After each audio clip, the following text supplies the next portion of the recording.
Alors, bonsoir tout le monde. On a des problèmes de micro, donc je vais juste vous demander, je n'ai rien qui apparaît sur mon micro quand j'utilise le Rode ici. Donc, je vais faire un test avec vous. La dernière fois, ça a marché. Je vais faire un test avec vous. Dites-moi si vous m'entendez toujours avec le micro on.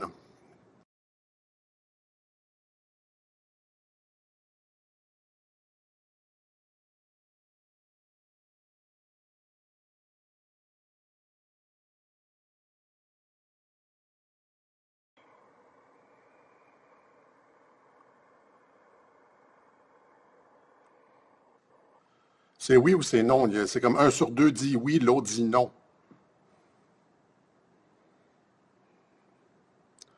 Donc, ça, c'est le micro du Mac. Je m'excuse pour faire cette mise au point. Là. J'ai fait un sound check, comme je fais toujours avant d'entrer en onde.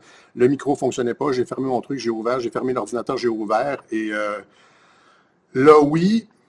Et là, arrêtez les oui. Puis dites-moi non. Là, je vais remettre le micro ici, le micro du Rode. Arrêtez les oui. Puis là, écoutez bien. Dites-moi si c'est non.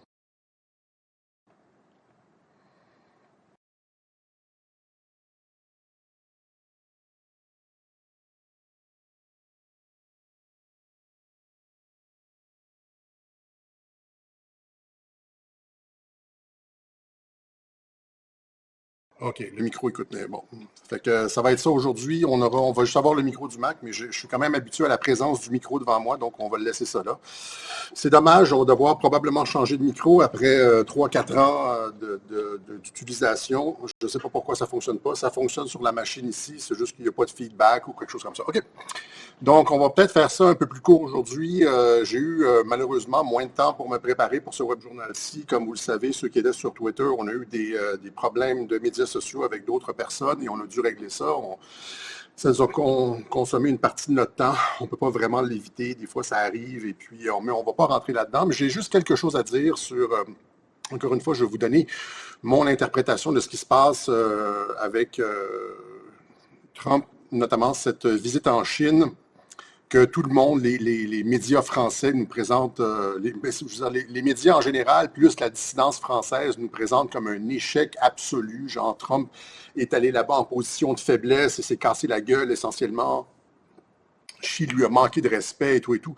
Or, bon, en tout cas, c'est comme encore une fois qu'on dit que Trump s'est planté en Iran avec la fermeture du détroit d'Ormuz. On va voir que c'est complètement ridicule. Si vous suivez d'autres comptes que ceux de la dissidence française ou des médias en général, les deux sont alignés. Il y a comme une espèce de, c'est l'alliance, c'est pas l'alliance Trump-Xi, c'est pas l'alliance Trump-Poutine, c'est l'alliance de la dissidence française et des médias anti-Trump.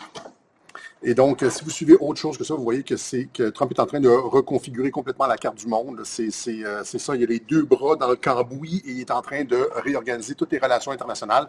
Il est en train de réorganiser toute comment dire, la structure du commerce du pétrole international et il est surtout en train, c'est le thème en fait, le thème principal de sa politique étrangère depuis son arrivée en 2015 sur la scène politique, c'est d'éviter le déclin des États-Unis. Et là, Xi a fait référence à ça aujourd'hui, je veux dire, lors de sa visite, c'est-à-dire que on sait que l'Empire américain était surétendu. Hein, je vais arriver à ça, là, mais c'est que et Trump l'a dit dans plusieurs entrevues à la fin des années 90, au début des années 2000, avant de se lancer en politique, il le disait partout. On est en train de se faire avoir sur les deals, les ententes commerciales. On se fait voler sur les ententes commerciales internationales. Alors, il veut régler ça. Il y a un déficit de la balance commerciale des États-Unis. Les ententes commerciales internationales ne sont pas à l'avantage des États-Unis. Les États-Unis sont surétendus stratégiquement avec des bases partout qui leur coûtent des centaines de milliards de dollars. Et qu'est-ce que Trump fait? Trump, je l'ai déjà expliqué ça de toute façon dans les web journaux à Radio-Québec, Trump essaie d'éviter le supposé déclin inévitable des États-Unis. Okay?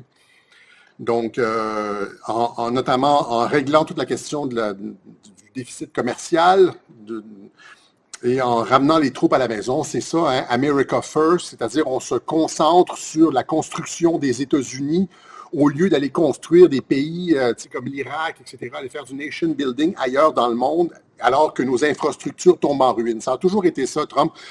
Donc, Trump, l'objectif de Trump, c'est Make America Great Again, rendre sa grandeur à l'Amérique, c'est éviter le déclin. Et Xi a fait un clin d'œil à ça, justement, en disant qu'il voulait éviter le piège de Thucydide. Et le piège de Thucydide, ben on va y arriver, là. Je veux pas, encore une fois, je vends la mèche avant d'y arriver. Mais le piège de Thucydide, c'est un livre qui a été écrit par un politologue américain qui explique de quelle façon, finalement, lors de la guerre du Péloponnèse entre Athènes et Sparte, hein, c'est l'emblématique, c'est-à-dire que le symbolisme de ça, c'est que Athènes était la puissance déclinante de l'époque, alors que Sparte montait. Et il y a eu un clash entre Sparte et Athènes, et ça a duré quelque chose comme 20 ans, cette guerre-là. Athènes a été encerclée, les Spartiates ont brûlé les champs de blé autour, il y a eu des famines et des épidémies à Athènes qui ne recevaient que leur ravitaillement par la mer, avec des alliances avec d'autres cités-États.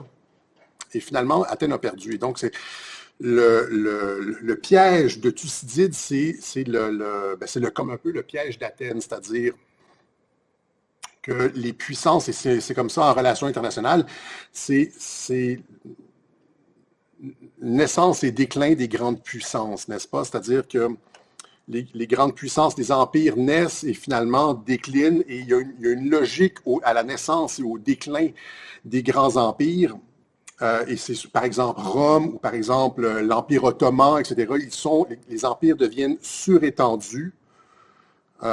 Stratégiquement, ils sont plus capables de payer les troupes et il y a des problèmes de cohésion interne et finalement s'effondrent de l'intérieur.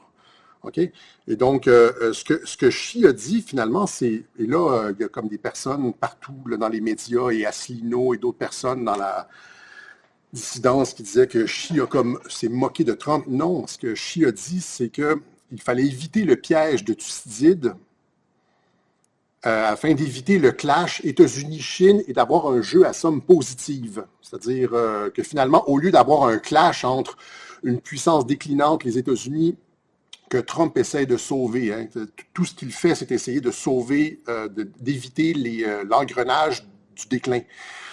Et donc, tout ce que Xi disait finalement, c'est d'éviter ce clash-là, et au lieu d'avoir un clash entre une puissance déclinante et une puissance émergente, comme on a vu partout dans l'histoire des relations internationales, ce que Xi dit, éviter le piège du Thucydide, c'est-à-dire qu'au lieu d'avoir un clash, on peut avoir un jeu à somme positive, et d'avoir un jeu à somme positive, avoir du commerce au lieu d'un conflit entre les deux nations. C'est ça, éviter le piège de Thucydide. C'est pas une claque à Trump, c'est pas genre mesquin ou malentendu. Au contraire, il lève son verre et c'est l'âge d'or. C'est-à-dire qu'on va faire du commerce au lieu de clasher.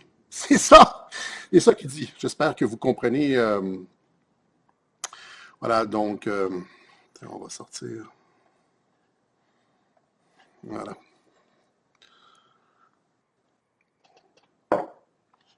Donc, ça, on va parler aussi de ce qui se passe en Angleterre, parce que ce qui se passe en Angleterre, c'est un peu le résultat il y a Starmer qui considère démissionner finalement. Ça fait un bout que les gens disent qu'on essaie de le pousser à la porte, etc. Il est extrêmement impopulaire en Angleterre. Je pense qu'il est dans les 9% d'appui ou quelque chose comme ça. C'est une catastrophe ambulante. Les membres de son gouvernement démissionnent pour faire pression sur lui. Il s'accroche. Et là, hier, il y a eu cette manifestation gigantesque de dizaines de milliers de personnes, peut-être de centaines de milliers de personnes à Londres.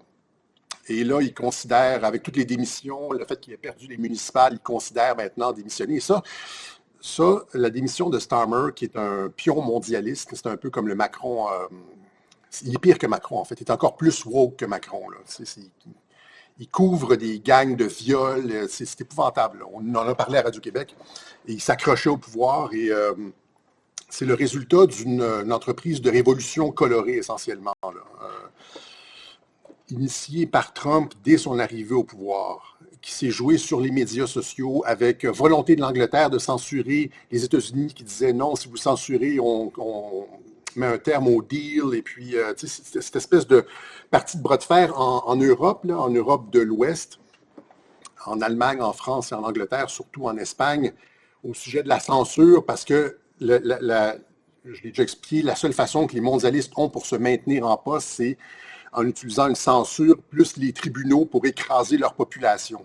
Les tribunaux corrompus, là, ce que j'avais appelé le dernier bastion dans un web journal, là, les procédures judiciaires abusives, plus la censure pour se maintenir au pouvoir. Et donc, quand il y a une liberté d'expression sur les réseaux sociaux, ça mène à des manifestations comme ça, les gens en ont assez et ça mène à quelque chose, ça ressemble à une révolution colorée. Je ne sais pas si vous me suivez là-dessus, avec Tommy Robinson, etc., etc. Oui, il y en avait d'autres. Et donc, on va voir ça tout à l'heure. Donc, en tant que Trump-Chi, le piège de Thucydide, il y a aussi le témoignage de ce lanceur d'alerte concernant Fauci, qui intervient juste après le délai pour ces accusations pour avoir menti au Congrès. Tu sais, c'était le 11 mai dernier, puis là, 3 jours plus tard, il n'a pas été accusé pour avoir menti au Congrès, puis là, il ne va rien se passer, etc. Puis là, 3 jours plus tard, ce lanceur d'alerte-là de la CIA sort du placard et arrive avec des nouveaux éléments d'information. Et là, le département de justice considère ouvrir une nouvelle enquête contre Fauci. Donc, c'est exactement comme avec le rapport Durham. Avec le rapport Durham, rappelez-vous, le rapport Durham est arrivé un petit peu en queue de poisson. Il a laissé ça un peu ouvert. Finalement, il n'y avait pas d'accusation. Là, tout le monde dit c'est terminé, c'est terminé. Jusqu'à temps que Tulsi Gabbard arrive. Ben, Trump disait que ce n'était pas terminé. Hein? Puis Tulsi Gabbard est arrivé puis a dit on a trouvé d'autres documents. Puis là, l'été dernier, qu'est-ce qu'elle a fait? Elle a sorti les documents et qui montraient sans aucune équivoque que Barack Obama est impliqué dans un coup séditieux contre l'administration Trump. Et donc, c'est un peu le même pattern avec Fauci, c'est-à-dire qu'après le délai de prescription, après le rapport Durham, il y a des nouveaux éléments d'information qui arrivent et une rouverture de l'enquête. Donc, il pensait être sorti du bois, mais ce n'est pas du tout le cas. Allons-y. Donc, ça, c'est pour le topo en général. Est-ce que le son est potable de toute façon? Est-ce que c'est le son de l'ordinateur? Je vais m'acheter un nouveau micro, c'est dommage, mais c'est ça. Et donc, j'avais un bon système, ça fait chier, là.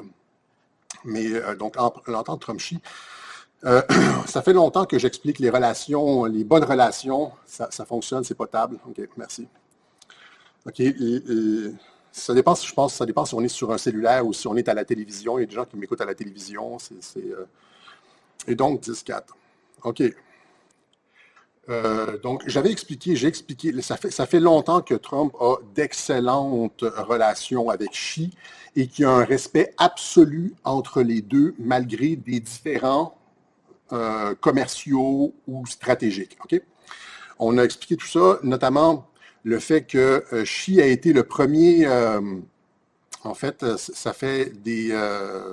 j'ai oublié de regarder, mais Trump a été le premier président à inviter, c'est une mauvaise photo, là, à inviter Xi Jinping aux États-Unis. Et donc, il a été reçu en grande pompe à Mar-a-Lago. Je pense que c'était en 2018 ou en 2019, je ne me rappelle plus, j'aurais dû vérifier avant de... Et ça, c'était suite à l'invitation de Xi Jinping à Trump lors de sa visite en Chine en 2017, et Trump avait été le premier, c'est un honneur qui n'avait été accordé à aucun président, aucun chef d'État. Il avait été le premier président à être invité à la Cité interdite, à manger, à dîner à la Cité interdite, dans les palais, dans le palais impérial, etc., etc. Donc, vous l'avez ici, Trump avec Xi à Mar-a-Lago. Et donc, il y a cette espèce d'échange de cordialité entre les deux. C'était la même chose cette fois-ci. Xi Jinping l'a invité dans les jardins secrets de Zhongnanhai avec des arbres multicentenaires. Et dans le clip ici, Trump demande, est-ce que vous invitez d'autres personnes dans ces jardins secrets-là? Et Xi Jinping dit, non, je n'invite jamais personne. Donc, on donne à Trump le traitement royal, les honneurs, etc., etc. Et Xi a même dit qu'il allait envoyer des roses de ce jardin secret-là aux États-Unis pour le jardin présidentiel dans la Maison-Blanche. Et donc, ce que je veux dire, c'est ça, c'est qu'il y a comme cette espèce d'échange d'égard entre les deux chefs d'État qui se respectent. Trump a eu un traitement tapis rouge, contrairement à Obama. La Chine n'est pas le premier pays à flatter Trump pour gagner son cœur. Ça a été une réception, c'est ça, tapis rouge avec des drapeaux et tout ça. Donc, contrairement à Obama, qui avait été reçu essentiellement par des bureaucrates, sans aucun drapeau, sans rien, là. Donc, Trump est accueilli en grande pompe en Chine. C'est ça, et là, évidemment, il crache dans la soupe, mais ses précédents voyages à Pékin montrent que les fastes ont leurs limites. Oui, le fast a sa limite parce qu'il est là pour négocier. Il peut négocier, donc quand tu négocies serré. J'avais expliqué de quelle façon il y a, ça c'était, je pense, en 2020, l'entente Trump-Xi, que vous pouvez retrouver sur Odyssée. J'avais expliqué de quelle façon, je ne peux pas, encore une fois, c'est comme la plupart des explications de Radio-Québec, ça ne s'explique pas en 2 minutes. L'entente Trump-Xi, stratégique Trump-Xi ne s'explique pas en 2 minutes. Il faut vraiment écouter tous les arguments. Il faudrait peut-être que je le refasse éventuellement. J'en avais refait une version, je pense, en 2022 ou quelque chose comme ça, où j'expliquais que, en fait, Xi avait sauvé Trump sur la COVID. Xi avait fait faux bond à l'état profond au sujet de la COVID. La COVID, c'était un virus qui était censé partir de Chine et atteindre l'Occident, surtout les États-Unis, ce qui allait permettre de déclencher un système pandémique avec Anthony Fauci, qu'on accuse maintenant d'avoir caché les origines de Wuhan. Déclencher un système pandémique, fermer complètement le pays, fermer les frontières, fermer l'économie, permettre le vote par la poste et toutes sortes de mesures spéciales pour empêcher Trump de se représenter pour un 2e mandat. Or, ce virus-là était censé être réellement, il était censé nous amener vers l'identité numérique, les zones de couleurs, les villes 15 minutes, le nouveau monde, là, avec des tests à tous les 6 mois, le booster que tu dois. Sauf que ils ont été pris de court. J'ai déjà expliqué ça à plusieurs reprises. Pour ceux qui arrivent, c'est long, là. Le fait est que c'était censé être un vrai virus qui sortait. Et ce qu'on voyait au début de 2020, je réexplique tout ça là, en 5 minutes, les gens, comme avec Connie la dernière fois, il y a des gens qui ont mal compris, là, puis qui ont comme, ah là, cette fois-ci, c'est trop, Alexis. Comme en 2020, quand j'expliquais que le virus, c'était juste une grippe, les gens m'ont dit, ils m'ont tout lâché. Ah, si, Alexis, là, cette fois-ci, t'exagères. Comme quand j'ai expliqué qu'il y avait un système de continuité de gouvernement début 2021, les gens ont dit « Ah, Alexis, est-ce que tu t'exagères? » Puis ont claqué la porte. Comme ça arrive souvent à Radio-Québec, on explique des trucs, les gens disent « T'exagères, puis sont juste... » Et puis finalement, avec le temps, 2-3 ans plus tard, ça commence à faire du sens. Donc, c'est la même chose avec ça. Ce qu'on voyait, les vidéos qu'on voyait sortir de la Chine, je ne peux pas vous refaire tout le web journal, les vidéos qu'on voyait sortir de la Chine, c'était des trucs où les gens tombaient morts sur la rue comme ça. Pas rappelez-vous, il y avait des cadavres dans les rues et on filmait des gens tombés et des gens en hazmat suit là, qui désinfectaient tout. Et c'était ce qui est sorti de la Chine en termes de production audiovisuelle, c'était un virus à 3,5% de taux de mortalité, peut-être même plus. Et les pays occidentaux ont gardé leurs frontières ouvertes, ont laissé les vols chinois rentrer au pays et s'attendaient à un virus très, très, très virulent. Or, qu'est-ce qui est réellement sorti de la Chine? C'est une grippe. Ça n'avait rien à voir avec les vidéos qu'on voyait ici, etc. Et ça, c'est un coup magistral de Xi. C'est Xi qui fait faux bond à l'État profond international. L'État profond international qui voulait une vraie pandémie je m'excuse, j'ai un petit truc ici, une coupure, là. L'État profond international qui voulait une réelle pandémie pour instaurer les mesures, pour que les gens aient réellement peur, qu'il y ait des gens qui meurent dans la rue, etc. Et donc, ça facilitait la suspension des libertés. Or, ils ont eu une grippe. Ce qui est sorti de la Chine, c'est pas le virus que Xi nous montrait, parce que c'est très difficile de faire sortir des images de la Chine sans un contrôle du Parti communiste, et c'est un goulag digital essentiellement. Et finalement, il n'y a rien de toutes ces vidéos-là, il n'y a rien de ça qui était vrai. Il n'y a rien de ces vidéos-là, des gens, c'était juste une grippe. Et là, ils ont dû commencer et Trump l'a dit, c'est juste une grippe.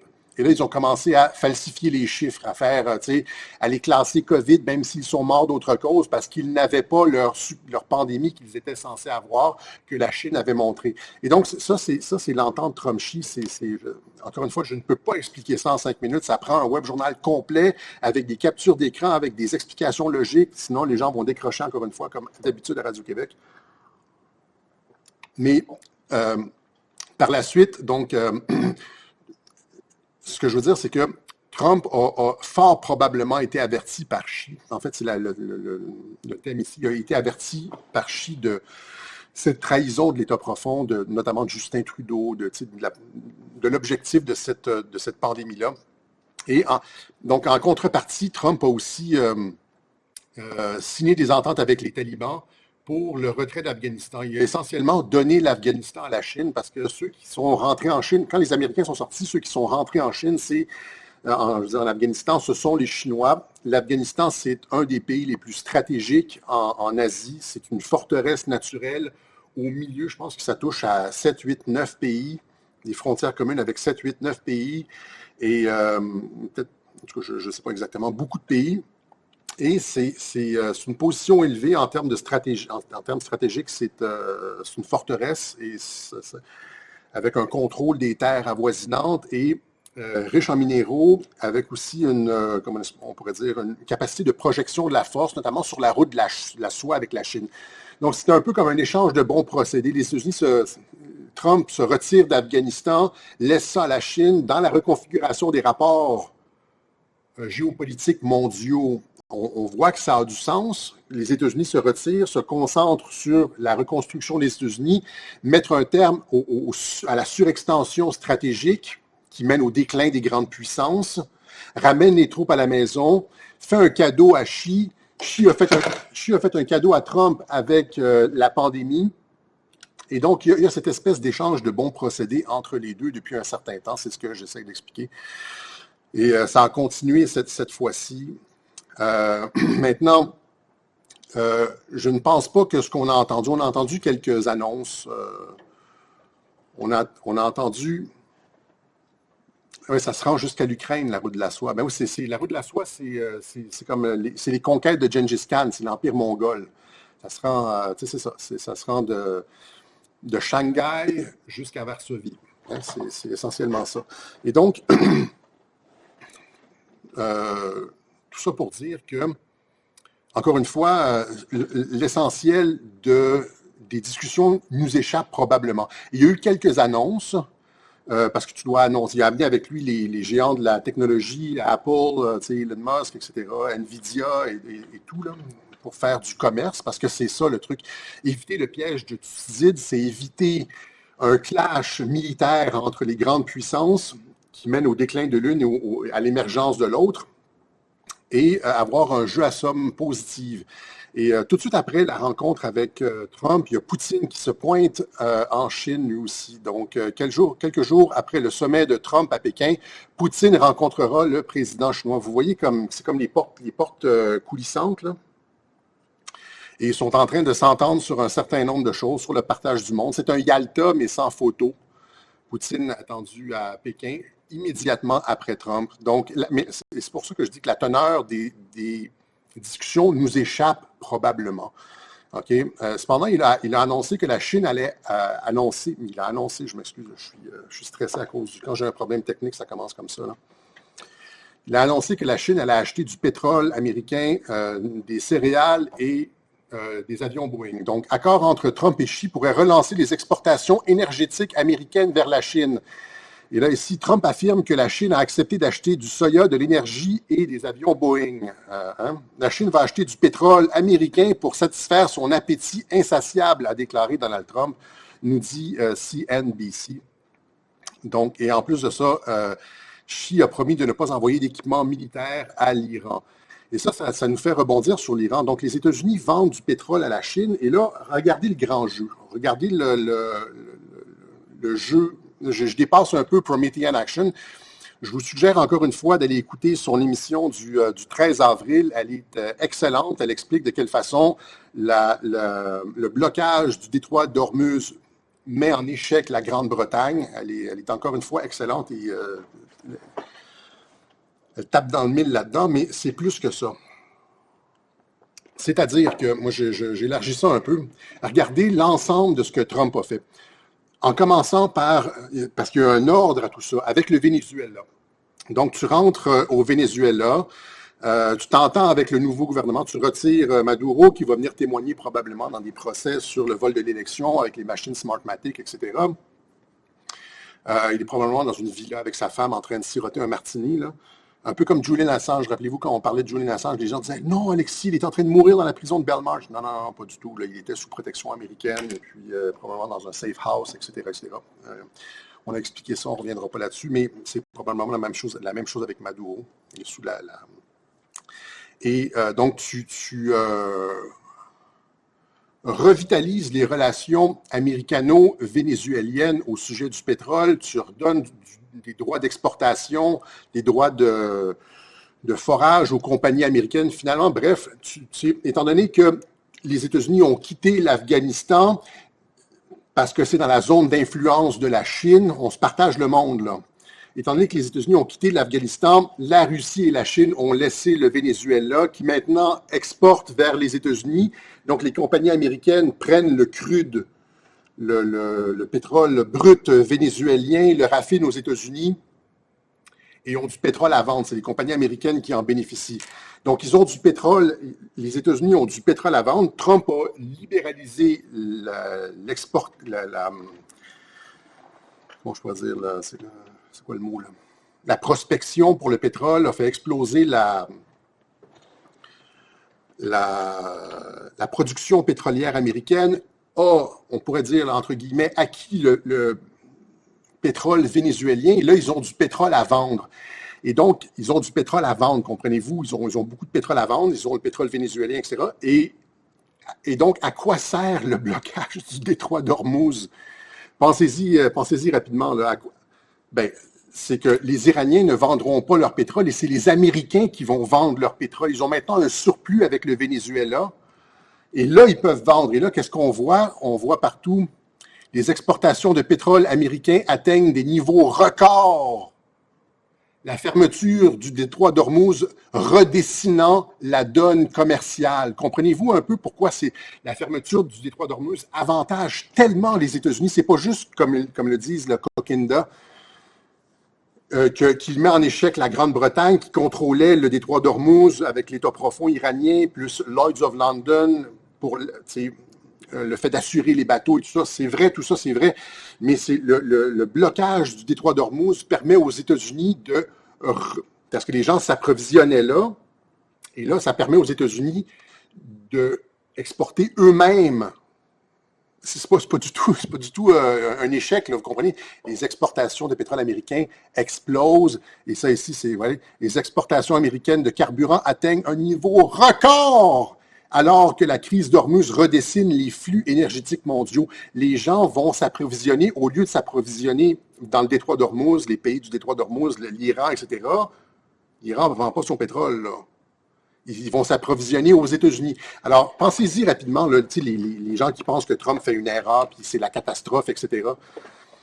Admettons que ton boulanger ferme. Là. Ça fait 20 ans, ça fait 50 ans que tu achètes ton pain au même boulanger là, à 3 coins de rue de chez toi. Et là, il ferme pour des rénovations et tu ne sais pas quand est-ce qu'il va réouvrir. Là, ça fait 2 mois qu'il est fermé. Où tu vas l'acheter ton pain? Tu vas l'acheter ailleurs. Tu vas l'acheter à une autre boulangerie. Puis si tu passes assez de temps à acheter ton pain dans cette nouvelle boulangerie-là, quand l'autre rouvre ses portes, bien, ça se peut que tu aies changé tes habitudes et que tu restes à cet endroit-là. On comprend un peu l'offre et la demande, là? C'est ce que Trump fait. Trump ferme la boulangerie où les gens achetaient leur pain depuis 20 ans, depuis 50 ans, depuis un siècle, là, et dit, il y a une nouvelle boutique qui est ouverte, et c'est les États-Unis. Et c'est les États-Unis qui vendent leur pétrole. Et ils vendent maintenant à des niveaux records. Les exportations américaines de carburant atteignent un niveau record alors que la crise d'Ormuz redessine. Ça redessine les flux. Donc, les gens, au lieu de... Ça fait 3 fois que je le répète, au lieu d'acheter leur pétrole à l'Iran, les habitudes de consommation sont en train de changer. Et là, tout le monde va acheter son pétrole aux Américains et aux Russes. Il y a comme... On remodèle la carte de la demande, de l'offre et de la demande du pétrole. mondiale. OK? Donc, est-ce que ça avance la fermeture du détroit? Pourquoi Trump garde le détroit d'Ormuz fermé? Parce qu'il vend son pétrole. OK? Voilà. Donc, c'est ça. Donc, pensez-y, ça, c'est ce que, encore une fois, la dissidence européenne est incapable de comprendre, que tu fais en premier le Venezuela pour avoir accès à des surplus de pétrole, puis être gonflé à blocs de pétrole pour pouvoir en vendre, puis après ça, tu fermes le détroit d'Ormuz, puis tu vends partout, puis tu reconfigures les flux énergétiques mondiaux. C'est du génie, mais ils sont pas capables de comprendre ça. OK? Donc, ça, encore une fois, ça n'embête absolument pas Xi qui dit qu'il va acheter du pétrole américain. Hein? La Chine a accepté d'acheter du pétrole américain et ne vendra pas d'armes à l'Iran. Et en contrepartie, Trump a affirmé qu'il allait, mais il abandonne un peu Taïwan, là. C'est-à-dire qu'il a dit aux fabricants de superconducteurs de venir s'établir aux États-Unis et il a dit aussi qu'il n'allait probablement pas défendre Taïwan si Taïwan faisait une déclaration unilatérale d'indépendance. OK? Et les gens qui disent « Tu parais plus jeune », mais je ne parais pas plus jeune, en fait, je perds mes cheveux, c'est comme épouvantable. Genre, je dois comme placer mes cheveux comme ça, là, genre avant chaque web journaux. Un cheveu à la fois pour... OK, et donc c'est ça. Et donc, encore une fois, c'est du génie en relations internationales. Les gens qui pensent que, il a fait une erreur au Venezuela, puis après il a fait une autre erreur au détroit d'Ormuz, etc., etc. Ouais, donc, ce que Trump il est en train de reconfigurer complètement le monde en rendant aux États-Unis sa grandeur, en ramenant les troupes. Comment tu le fais? Tu le fais en laissant la Chine, la Russie et les États-Unis comme c'est un monde tripolaire maintenant,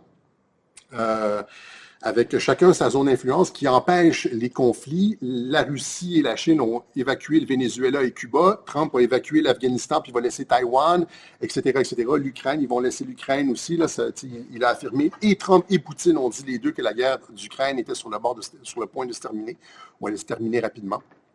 Tout ça, cette reconfiguration du monde-là permet d'éviter le déclin et va faire en sorte que les États-Unis vont pouvoir se concentrer sur la reconstruction du pays au lieu d'être surétendus et de sombrer dans le déclin. C'est ça le piège de Thucydide. Donc, c'est ici destiné à la guerre, comment les États-Unis et la Chine peuvent éviter le piège de Thucydide. C'est à ça que Xi faisait référence. Ça vient de Graham Allison ici.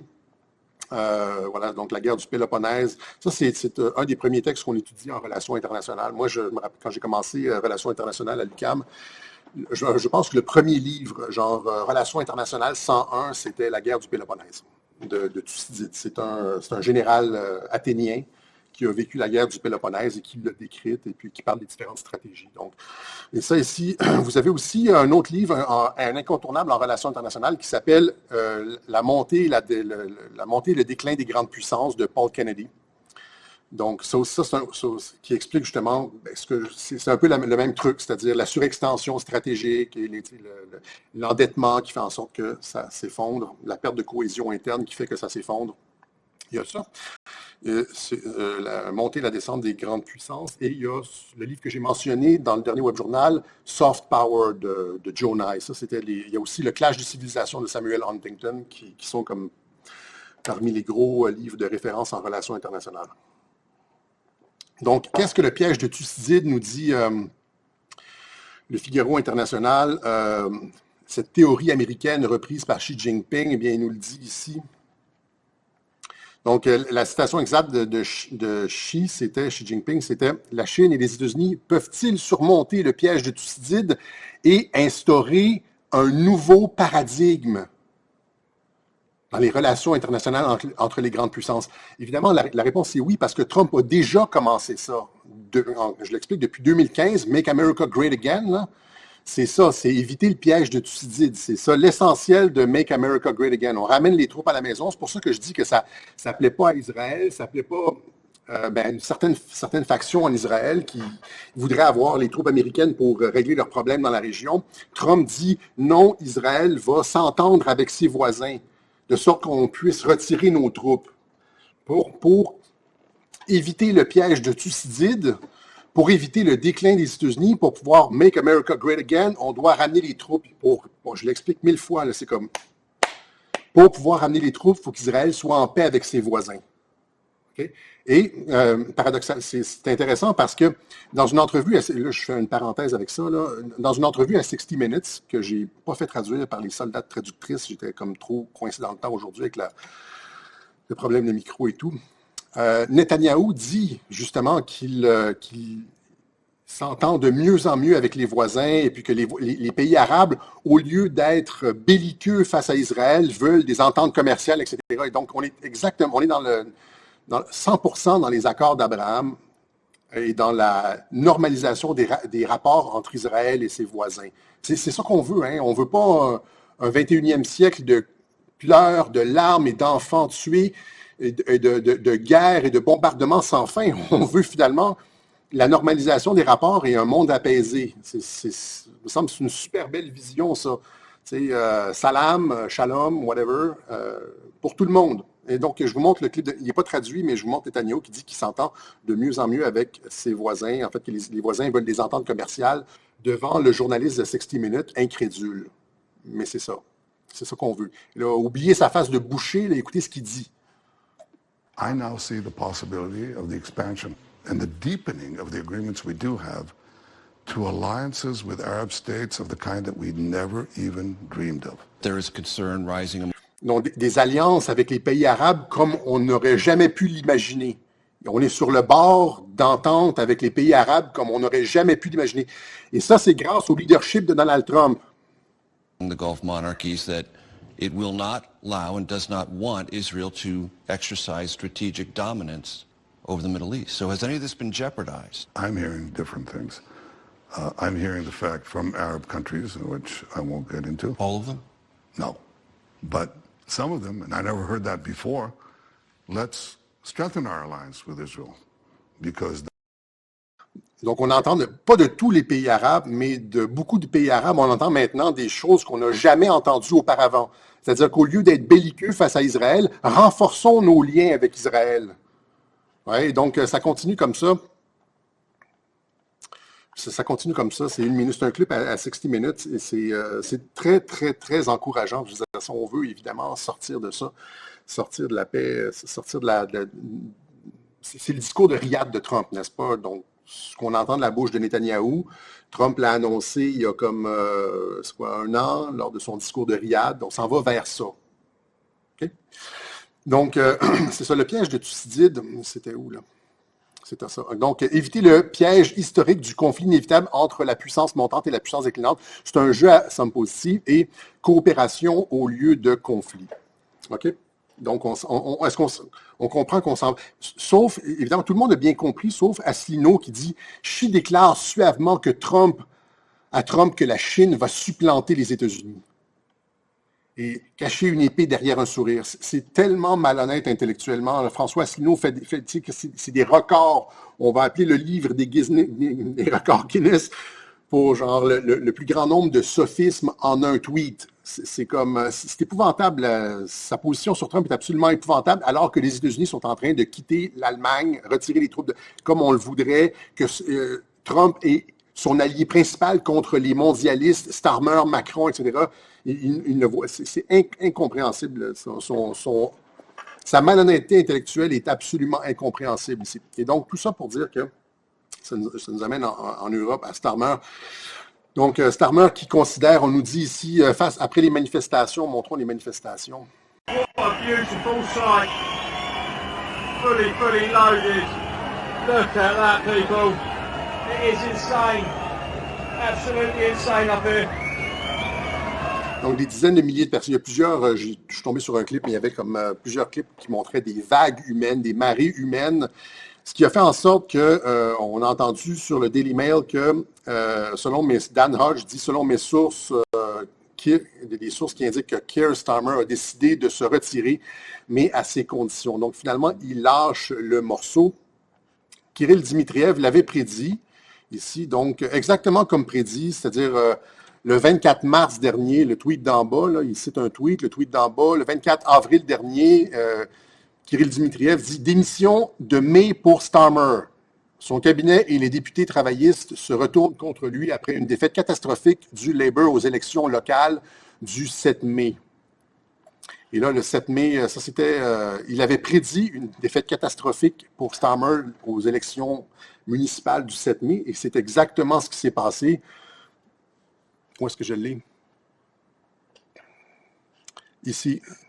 Donc, le parti de Keir Starmer a subi une lourde défaite aux élections locales britanniques. Voici la suite, telle que prédit par Kirill Dmitriev, et il avait dit qu'il allait... Est-ce qu'il a un looking glass? Est-ce que les Russes ont aussi un looking glass pour voir le futur? Ou... C'est comme un peu comme Isaac Asimov dans Fondation, c'est-à-dire que c'est pas des trucs magiques, c'est des mathématiques probabilistes tellement avancées qui sont capables de donner des pourcentages de 88, 89, 98% sur certains événements. Tu regardes les tendances et la compagnie d'investissement de la CIA, InQtel, avait investi justement dans des compagnies, je me rappelle, je l'avais cité là, des compagnies de prévision du futur et des compagnies informatiques de prévision du futur dont... il y en a un, c'est Abortable Futures, je ne me rappelle plus c'est quoi. Mais c'est peut-être, en tout cas, ils sont capables de faire des prédictions assez sur la coche, un peu comme Q, avec des deltas absolument invraisemblables. Et c'est ça, il avait dit, exactement comme prédit, Starmer démissionnera en mai.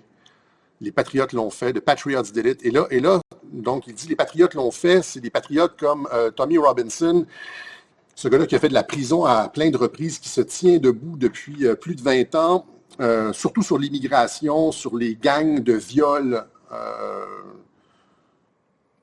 disons-le, musulmans, là. Et la fermeture, le fait que les autorités ferment leurs yeux là-dessus. On en avait parlé dans ce web journal-là. Grande-Bretagne, quelle guerre civile? Hein? Ouais, ça, c'était à l'été 2024 où ces 3 fillettes avaient été poignardées par un immigrant et ça avait déclenché des émeutes et des clashs entre les Anglais de souche et les immigrants dans certaines régions.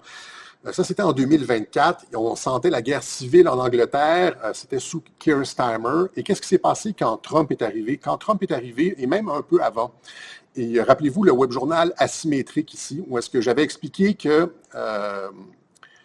Elon Musk était sorti et avait critiqué Keir Starmer sur les gangs de viol. Elon Musk attaque UK Prime Minister over Pakistani grooming gangs, les gangs de viol pakistanais qui ont violé des dizaines de milliers de jeunes filles anglaises, qui les ont prostituées, etc. Et donc, c'était Starmer versus Musk. Et ce que j'avais expliqué dans Asymétrique, c'était que Musk, avec son compte à c'est quoi ça, quelque chose comme 100 millions d'utilisateurs, ou c'est 200 millions de personnes qui le suivent sur X, faisait des commentaires sur Starmer, faisait des commentaires sur les enquêtes qui n'aboutissaient pas, etc. Et j'avais dit que, parce qu'à ce moment-là, Musk faisait partie de Doge, faisait partie du gouvernement américain, et c'était comme une espèce de joker, une carte libre, avec beaucoup de... Il y avait comment je pourrais dire, un rôle unique dans l'administration Trump. Et j'avais dit que Trump utilisait Elon Musk comme un outil de guerre asymétrique contre le gouvernement anglais. Parce qu'en braquant les projecteurs, les médias taisent les histoires. Hein. Et ce que Musk faisait, c'est qu'il braquait les projecteurs sur des histoires que la police taisait, que les médias taisaient, etc., etc. Et donc, c'était une forme de guerre asymétrique contre l'Angleterre et ça a duré, c'est ça, ça a duré. Rappelez-vous, Elon Musk a par la suite appuyé le Reform de Nigel Farage. Tuesday Briefing, What Reform UK might get from Elon Musk, 100 millions. Donc, il avait appuyé le parti Reform de Nigel Farage, qui était le parti initial du Brexit, mais finalement, il s'était rangé du côté de Britain, Restore Britain, qui était encore plus dur sur l'immigration, comme il s'est rangé du côté de l'AfD en Allemagne, un parti comme contre l'immigration, et c'est pas un parti d'extrême droite. Si vous regardez la plateforme de l'AfD, c'est un parti de gauche. Okay? C'est juste qu'il y a la position immigrationniste par défaut, par exemple, avant les années 2000. Avant les années 2000, tout le monde était d'accord sur l'immigration, c'était au grain de sel, c'était pas tant que ça, puis c'était comme, jusqu'à temps qu'on ait comme les Merkel, les Trudeau, les Cameron, etc., qui ont ouvert les frontières, et puis ça a été une catastrophe depuis. Mais tout ça pour dire qu'Elon Musk était Et là, c'est ça, participer à cette guerre asymétrique contre l'Angleterre. Ils ont beaucoup insisté sur l'Angleterre et il y a tout de suite la question de la censure sur les réseaux sociaux parce que l'objectif des patriotes, c'était une guerre asymétrique, une guerre asymétrique qui menait à une révolution colorée. Et c'est ça qu'on a vu, là, c'est-à-dire, c'est la même chose qu'on a vu durant le printemps arabe et d'autres révolutions colorées, c'est-à-dire qu'on présente Keir Starmer comme un dictateur et il y a une révolution populaire qui se débarrasse du dictateur et ça passe par les réseaux sociaux. Quels réseaux sociaux? Twitter, X, Facebook, etc., etc. Et c'est pour ça qu'en Europe, c'est ce que j'expliquais en début de Web Journal, les gouvernements d'Europe de l'Ouest, Macron, etc., censurent les réseaux sociaux américains parce qu'ils savent qu'à travers les réseaux sociaux, les États-Unis opèrent des révolutions colorées, veulent donner la voix au peuple contre les dictateurs qui les gouvernent. Mais ça, Asselineau n'a comme pas compris ça, là. Et que la révolution, pour se débarrasser des gens comme Starmer, Macron, etc., Macron, il lui reste quoi, 1 an, là? Pour se débarrasser de ces gens-là, ils ne feront peut-être pas une révolution colorée contre Macron parce qu'il ne reste pas beaucoup de temps, comme dit Trump, là. Passe par les réseaux sociaux. Et donc, rappelez-vous ici, donc, tu vois ici, et c'est pour ça qu'on veut censurer, puis qu'il y a toutes sortes d'initiatives pour Bernock promettre que les conservateurs instaureraient une interdiction des réseaux sociaux pour les moins de 16 ans, etc., etc. Il y a aussi ici, Trump annulé l'accord commercial avec le Royaume-Uni en raison d'un conflit sur l'intelligence artificielle, mais c'était sur la sécurité en ligne, encore une fois, l'identification et la sécurité en ligne. Ils veulent instaurer ça, l'Europe de l'Ouest, là, une espèce d'identité numérique. Et les États-Unis combattent ça. Les États-Unis ont un intérêt de révolution colorée contre les mondialistes d'Europe. Ils n'ont pas compris ça en Europe, là. Il y a beaucoup de personnes en dissidence qui n'ont pas compris ça et ils font ça par les réseaux sociaux. Et les Européens combattent les réseaux sociaux et la liberté d'expression en ligne parce qu'ils veulent se maintenir au pouvoir. C'est un processus ils combattent la tentative de révolution colorée américaine. Mais des gens qui ne comprennent pas ça. Donc, le premier ministre Starmer a déclaré lors d'une réunion du cabinet qu'il entendait rester à la tête du gouvernement. Ça, c'était il y a 5 ou 6 jours, jusqu'à temps qu'après la manifestation de cette fois-ci, là, qu'il ait décidé de potentiellement démissionner. 4 ministres démissionnent alors que la pression s'accentue sur Starmer pour qu'il quitte le pouvoir. Et ça se passe par la liberté d'expression sur les réseaux sociaux. Non. Ce qu'on a vu hier, qui mène à la potentielle démission de Starmer, c'est la conclusion, le résultat d'une entreprise de révolution colorée soft entre patriotes versus mondialistes qui a été initiée par Elon Musk, lorsque Trump est arrivé au pouvoir, il a commencé à attaquer directement Starmer. Et là, vous voyez la démission, c'est le résultat de ça. OK? Voilà.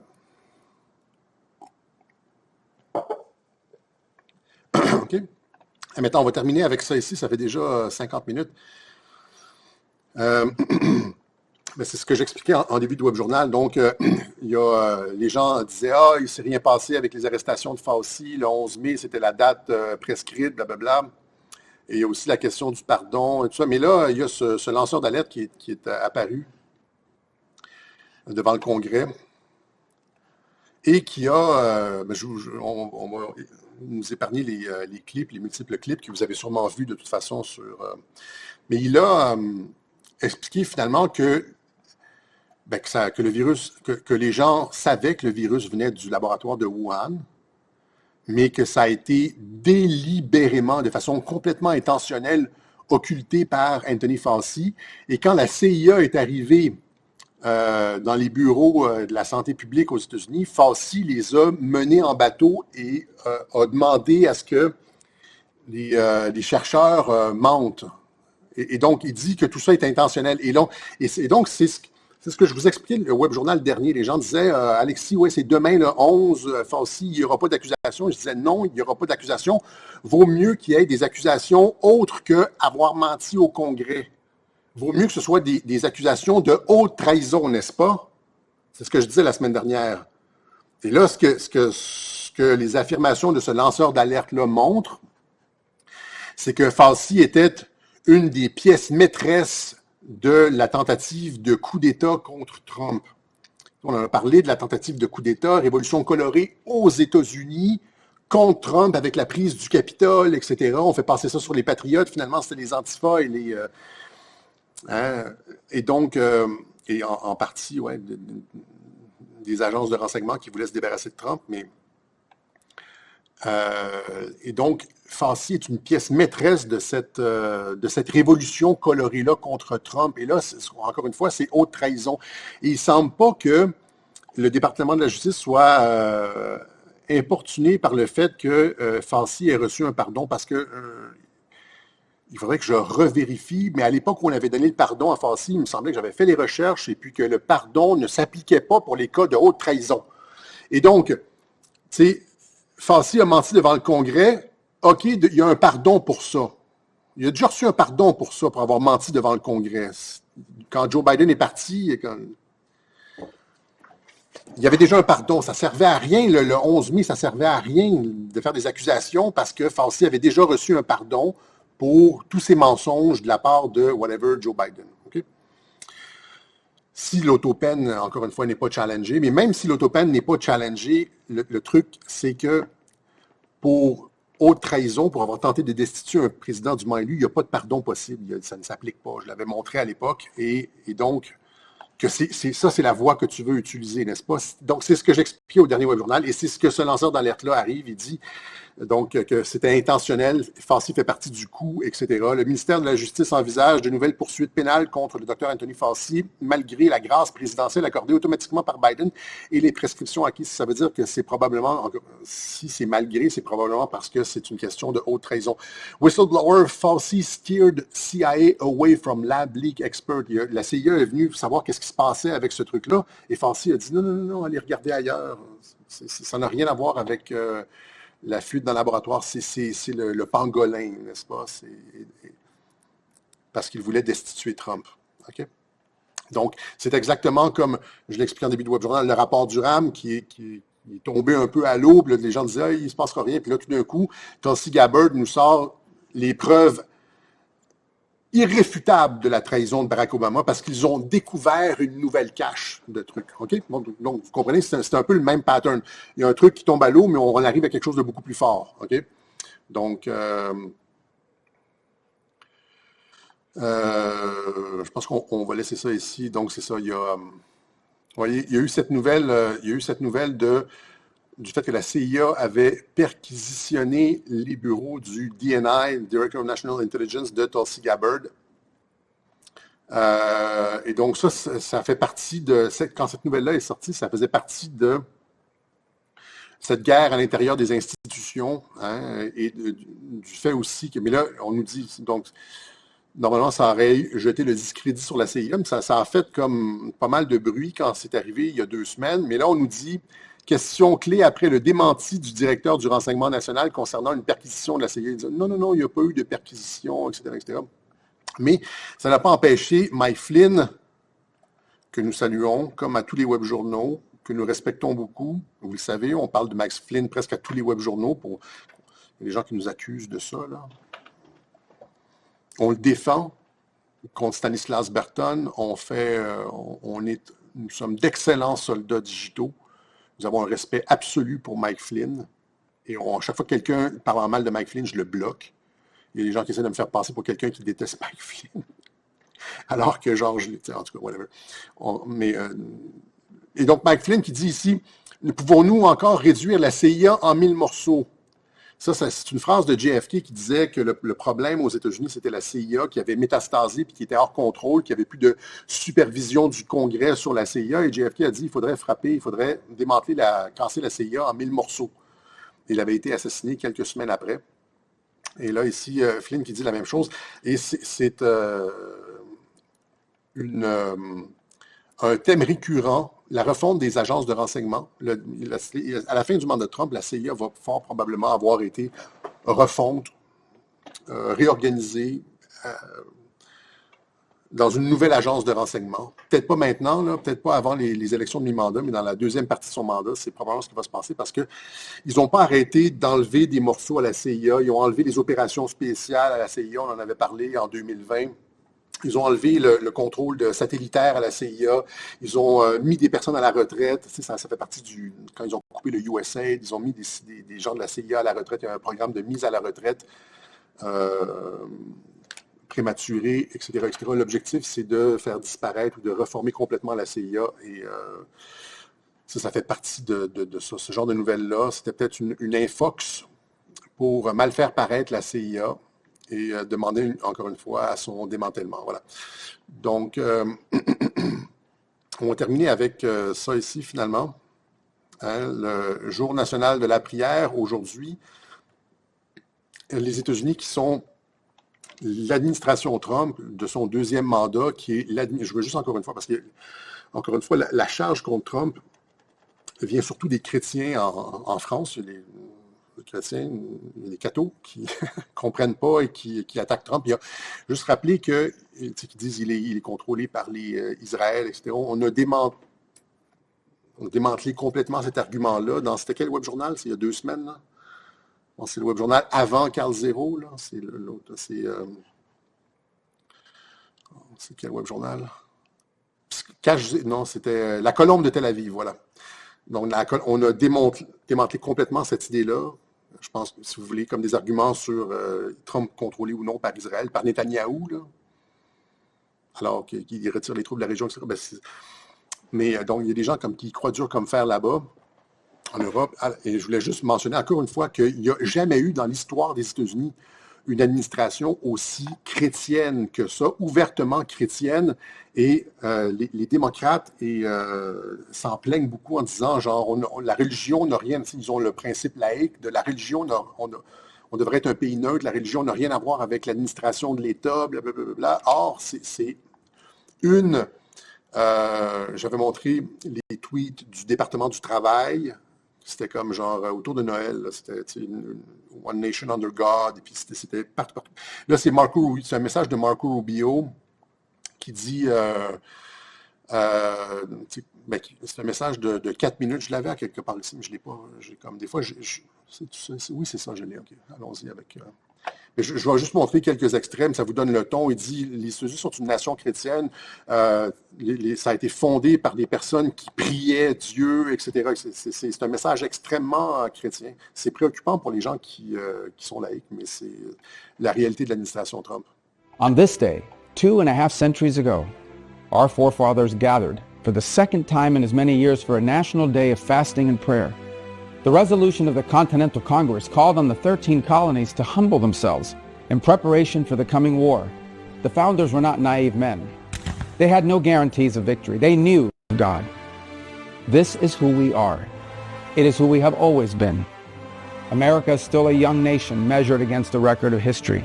And from the beginning, we have carried the belief that our country represents something new in the world. But the soul of our nation has always been rooted in an ancient faith.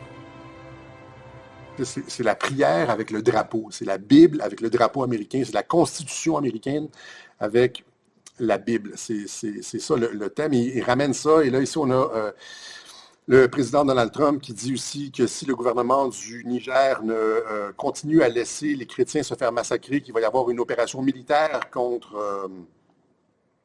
les organisations islamiques terroristes là-bas, et Pete Hegseth qui dit « Oui, nous sommes prêts, Monsieur le Président, un jour national de la prière, etc. etc. »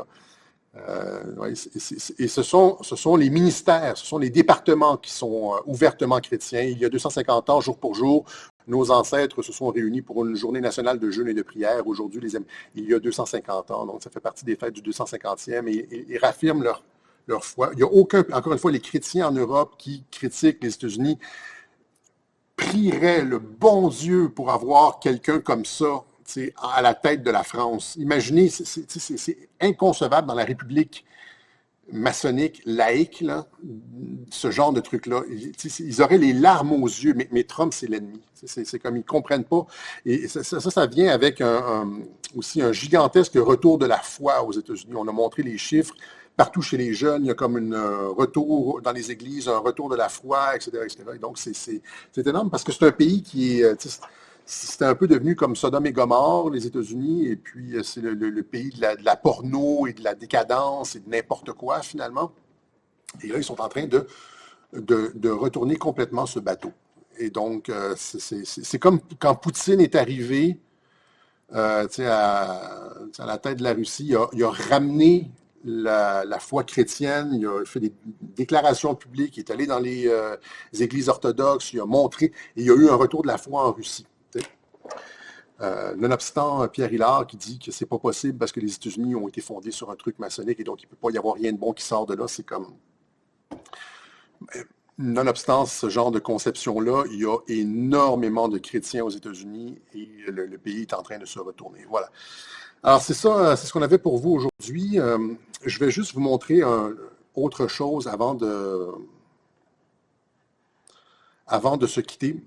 Rappelez-vous, dans le Web Journal, la psychologie inversée, je vous avais montré un clip de Trump qui disait que nous allons faire le contraire de ce que nos ennemis veulent. Nous allons dire le contraire de ce que nous voulons, comme ça, ils vont l'accepter. Il y avait un clip où Trump révélait son truc de psychologie, son tour de passe-passe de psychologie inversée qu'on explique à Radio-Québec depuis 8 ans. Eh bien, il l'a refait cette semaine. Il y avait un truc sur l'éducation, une conférence de presse, je pense, sur l'éducation. Et il a dit encore une fois, c'est parce qu'il y a des gens qui n'avaient pas encore compris après le Web Journal de Radio-Québec le truc de psychologie inversée dans le genre « Ah, nous avons perdu au détroit d'Ormuz, nous sommes pris dans... nos alliés n'ont pas voulu nous aider. » Et là, tu retires les troupes, tu « Make America Great Again », tu retires les troupes, nous avons perdu... Le détroit est bloqué. Les USA, qu'est-ce qu'ils disent, les Européens, là? Les USA sont pris au piège dans les détroits d'Ormuz et ne savent pas comment s'en sortir, alors que Trump vend son pétrole. L'Iran, le robinet est fermé, le détroit d'Ormuz, le robinet est fermé, puis les États-Unis, les exportations des États-Unis explosent. Mais les Européens nous disent que les États-Unis sont pris, sont empêtrés et ne savent pas comment sortir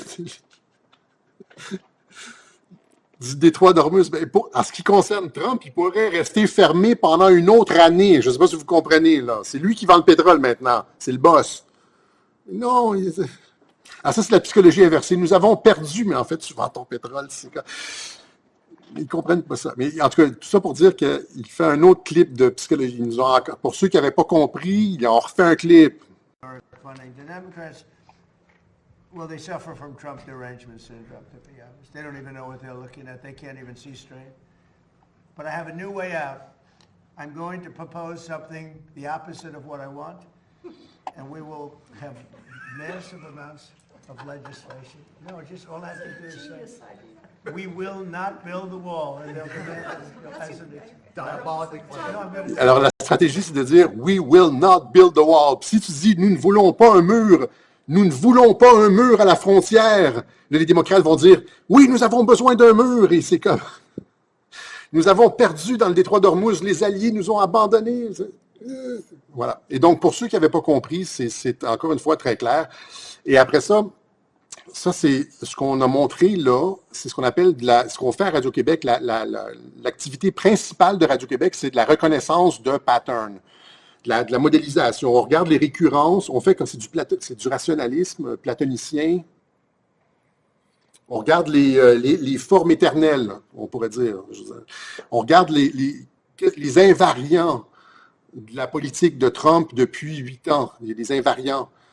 Donc, on reconnaît les modèles. C'est ce qu'on a, les modèles, on les a même modélisés dans le cas de Trump.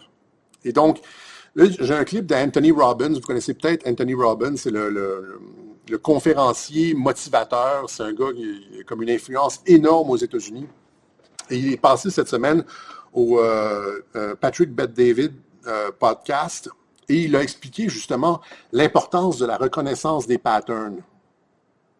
Et parce que, je veux dire, en quelque chose comme 30 secondes, on comprend pourquoi, quand on lit les commentaires des gens sur Radio-Québec, c'est les commentaires qui disent c'est clair avec toi et on n'a plus peur, on n'a plus, on comprend et donc on voit les modèles et ça calme et il dit exactement la même chose. Quand tu comprends les modèles, les patterns, tu sais où est-ce que ça s'en va et la peur disparaît. Donc, je vous montre le clip. C'est en anglais encore une fois. J'ai pas eu le temps, les soldats traductrices. Normalement, j'avais des problèmes de micro. Mais je mettrai le clip. Je pense qu'il est traduit. Oui, c'est vrai, il est traduit par, comment ça s'appelle, le Black Pond TV. Et donc, Anthony Robbins. The patterns in businesses. It's all patterns, as you know, Patrick. Like, if anyone listening wants to say, okay, the world seems uncertain, And yeah, I have 5 kids and 5 grandkids. So I have a 50-year-old daughter and I have a 3.5-year-old daughter because 3 of my kids I adopted. It's like we go in cycles. So when you recognize a pattern, you no longer react. It's like losers react, leaders anticipate. Anticipation is power. So when you know the pattern, and that's what makes anybody great, they see the pattern. But what makes them really great is the second skill, when you learn to use the patterns. So if you and I look at anybody, you see somebody that's great in investing, and I've interviewed 50 of more than 50 of the very best in the world. The Ray Dalias, the Carl Icahn. Il dit, c'est ça. La première étape, c'est de voir les patterns, d'être capable d'anticiper les patterns, de voir la modélisation, de voir les récurrences, de voir les invariants, de voir les codes, le code de la réalité, voir comment ça fonctionne. Et après ça, l'étape numéro 2, c'est de l'utiliser à son avantage, d'être capable de se servir des patterns. Je ne veux pas dire manipuler, mais de se servir des patterns. Par exemple, quand tu sais que les Canadiens vont réagir comme des fous, ils vont perdre complètement les pédales en entendant que tu veux envahir le Canada et faire du Canada le 51e État, tu connais le manuel d'opération du camp adverse. Tu connais les patterns. C'est ça aussi la psychologie inversée. Quand tu connais les patterns, tu es capable de te servir des patterns. Et donc, Trump, il y a des patterns. Nous, on explique les patterns de Trump, mais Trump aussi connaît les patterns, les modèles, les schémas de ses adversaires et sait comment s'en servir. Et donc, ça, on propose à Radio-Québec, on propose de l'intelligence, de la reconnaissance de patterns et non pas des trucs, de Trump s'est empêtré dans le détroit d'Ormuz et puis la Chine se moque de Trump. Non, évidemment, ça ne convient pas à tout le monde. Il y a des gens qui veulent croire dur comme fer que Trump ci ou que Xi ça. Et puis mais regardez les patterns. Et ça, donc, on fait le pari de l'intelligence. Je pense que c'est toujours gagnant. Les médias, je pense, je l'ai déjà expliqué ça, les médias font le pari de la stupidité de leur auditoire. Et nous, on se fait rentrer dedans. Quand on explique des trucs du billard à 2-3 bandes, la Barbie du web n'est pas contente. Mais on fait le pari de l'intelligence de notre auditoire. Et notre objectif, c'est de montrer les patterns. Puis éventuellement, vous êtes capable, les gens nous le disent, vous êtes capable vous-même de reconnaître les patterns. Vous n'avez plus besoin de Radio-Québec. Je le lis souvent dans les commentaires, les gens qui me disent j'ai appris je suis capable d'anticiper, de voir. C'est ça, c'est l'objectif final. L'objectif, c'est qu'on ne soit plus utile. Voilà, donc on va remercier ceux qui ont fait une contribution au Web Journal de Radio-Québec, ceux qui nous permettent de sortir cette connaissance-là, de sortir cette vision-là, de sortir cette méthode-là, de faire sortir cette méthode-là et de la faire se répandre aux 4 coins du monde, parce qu'on est écouté sur les 5 continents. On salue tout le monde outre-mer, en Europe, en Afrique, en Asie, en Amérique du Sud. Et donc, ça, c'est grâce au moins de 1% qui nous maintiennent hors de l'eau, là, c'est comme un don que ces gens-là font. Pour le reste, ils prennent sur leurs épaules le fardeau de la transmission. Moi, je produis, mais les autres nous supportent. Et donc, il y a des façons de le faire. Si vous voulez faire partie du moins de 1%, le fameux le 1% d'or, on pourrait dire, le golden 1%, par la poste, il y a comme différentes façons de le faire. Par Interact, c'est que les gens connaissent un peu les trucs. Il y a comme... Et aussi par carte sur le site, voilà. Traduit comment? Pattern, c'est pattern. C'est un modèle ou un schéma. Et la modélisation, c'est schématiser, modéliser, voir les régularités. C'est toujours telle chose qui revient. Il y a toujours et donc, c'est un modèle, c'est un schéma qui revient. Donc, les événements changent, mais le modèle est toujours le même. Et l'erreur de beaucoup d'analystes, c'est de tomber dans l'événementiel sans voir le modèle, sans voir le schéma. Voilà, c'est ce qu'on a pour vous. C'est la distinction Radio-Québec. Est-ce qu'on peut s'entendre là-dessus? Les schémas répétitifs, c'est ça. C'est la distinction Radio-Québec. On n'est pas dans l'événementiel, on est dans les régularités. Et, puis, et ça nous permet, comme le dit Anthony Robbins, d'anticiper. Okay? De dire, il va se passer ça. Tu sais, des fois, tu dis, genre, Alexis, il a comme assez raison à l'avance. Tu sais, des fois, il dit, genre, des choses et ça se réalise. Ben, c'est parce qu'on a vu les modèles. Je ne veux pas aller, on ne va pas se lancer trop de fleurs. Là. Les gens, ils disent, il faut que tu restes humble. Ouais, okay. Merci donc au 1% d'or pour le 99% qui dort. Non, c'est chacun selon ses capacités. Voilà. Allez, on se donne rendez-vous. Je suis désolé pour le micro, je vais essayer de régler ça. Si ça ne fonctionne pas cette semaine, je vais vous arriver avec un nouveau micro. Ce sera peut-être un micro stable. Et puis, voilà. On se donne rendez-vous. Poutine à Pékin, j'en ai parlé en début de Web Journal, justement. C'est juste après Trump. Donc, c'est vraiment les portes coulissantes, là. Ils sont en train de réorganiser le monde. Voilà. Allez! Salut la gang. On se donne rendez-vous dimanche prochain, peut-être avec un nouveau micro pour une autre édition du Web Journal de Radio-Québec. Ciao!